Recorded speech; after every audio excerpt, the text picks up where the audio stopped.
Bienvenue à ce nouveau Deep Dive. Aujourd'hui, on plonge vraiment au cœur d'une machine absolument fascinante. Le grand collisionneur de hadrons, le fameux LHC. C'est bien plus qu'un simple tunnel sous la frontière franco-suisse, hein. C'est une vraie quête humaine pour essayer de comprendre l'infiniment petit. Alors, notre mission, en se basant sur les sources qu'on a pu consulter, c'est de saisir un peu l'ampleur de cet engin, les mystères qu'il cherche à résoudre, ses découvertes clés, on pense au boson de Higgs, évidemment, et puis comment, plus discrètement peut-être, il a déjà eu un impact sur notre quotidien. Prêt à explorer les frontières de la physique? Allez, on décortique ça ensemble. Pour commencer, rien que l'échelle, hein, ça donne le vertige. Faut imaginer un anneau de 27 km de circonférence. Oui, c'est ça. Creusé jusqu'à 100, parfois 175 mètres sous terre. C'est une prouesse technique, mais aussi humaine, une collaboration mondiale incroyable, née dès la fondation du CERN en 54. Absolument. Et cette taille gigantesque, c'est pas juste pour faire joli, hein. Pour sonder l'infiniment petit, il faut des énergies colossales. C'est lié en fait au principe d'incertitude d'Heisenberg. Plus on veut voir petit, plus il faut d'énergie en quelque sorte pour éclairer ce qu'on regarde. Ah d'accord. Et le LHC, avec ses 13 téraélectronvolts, bon, c'est l'unité qu'on utilise, il pousse cette logique vraiment à l'extrême. Et pour arriver à ça, la technologie est juste dingue. Des aimants surpuissants, on parle de combien? Plus de 1000, c'est ça? Oui, plus de 1200 aimants principaux et des milliers d'autres. Et surtout, ils sont supraconducteurs. Refroidi à moins 271 degrés Celsius. Exactement. 1,9 Kelvin. C'est plus froid que l'espace intersidéral. À cette température, l'hélium qui sert à refroidir devient superfluide. C'est un état assez spécial de la matière. C'est fou. Et tout ça, dans quel but scientifique principal? L'idée, c'est de combler les lacunes de notre théorie actuelle, le modèle standard. Il y a plein de questions. D'où vient la masse des particules? C'est quoi cette fameuse matière noire? Pourquoi y a-t-il plus de matière que d'antimatière? Et surtout, trouver cette pièce manquante, le boson de Higgs. Voilà. La découverte du Higgs en 2012 par les expériences Atlas et CMS, ça a été un triomphe, vraiment.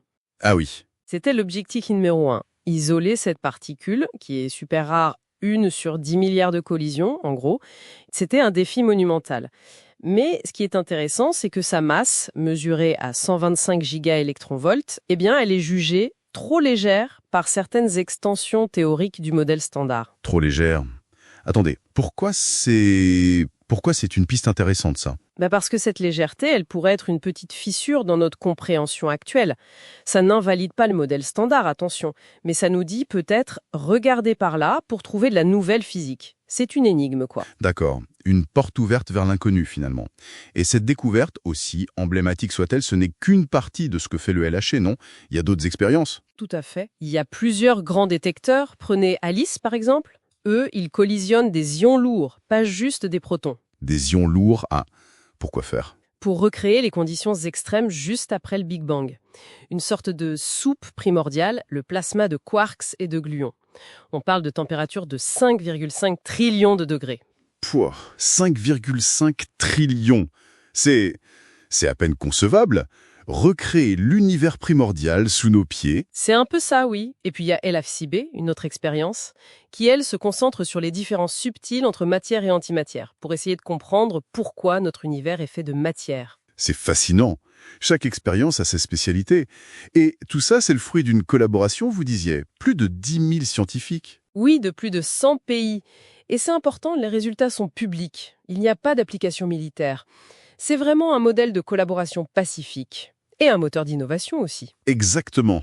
L'innovation la plus connue, c'est le World Wide Web. Eh oui, inventé au CERN par Tim Berners-Lee.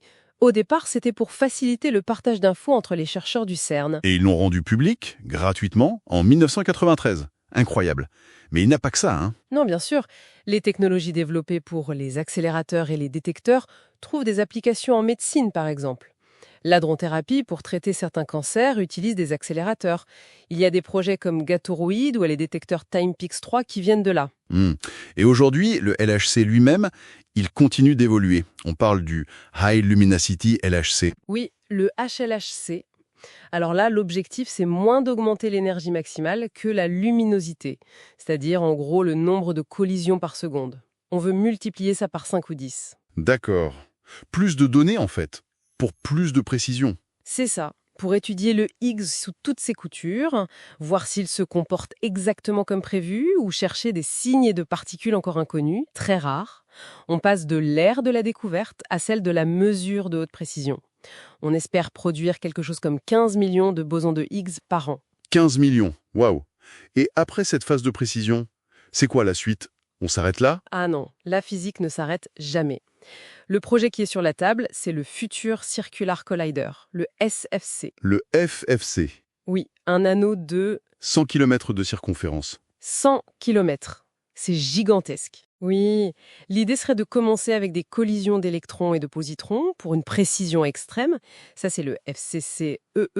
Et ensuite, peut-être une phase avec des protons à des énergies bien plus élevées, 100 TeV, pour de nouvelles découvertes. Le FCCHH. Bon, j'imagine que les défis sont énormes. Technologiques, financiers. Colossaux. On parle d'un coût autour de 15 milliards de francs suisses juste pour la première phase. Et la consommation énergétique est aussi un enjeu majeur, bien sûr. Alors, si on devait résumer ce deep dive sur le LHC, qu'est-ce qu'il faut en retenir? Je dirais que le LHC, c'est bien plus qu'un très gros microscope. C'est vraiment l'outil le plus pointu de notre quête pour comprendre les lois fondamentales de l'univers. C'est un moteur d'innovation incroyable, avec des retombées parfois complètement inattendues, comme le web. Et puis, c'est aussi un symbole fort de ce que l'humanité peut faire quand elle collabore pacifiquement à l'échelle mondiale pour la connaissance. Tout à fait. Et ça nous laisse peut-être avec une question pour la suite. Alors qu'on imagine ces futures machines encore plus grandes, encore plus complexes, comme le FCC, pour aller chercher les secrets ultimes de la nature, quelles autres innovations, complètement imprévues aujourd'hui, qui dépasseraient peut-être même le cadre de la physique, pourraient bien émerger de ces prochaines étapes vers l'inconnu? Un nouveau web, peut-être? Voilà de quoi réfléchir. Merci d'avoir suivi ce deep dive.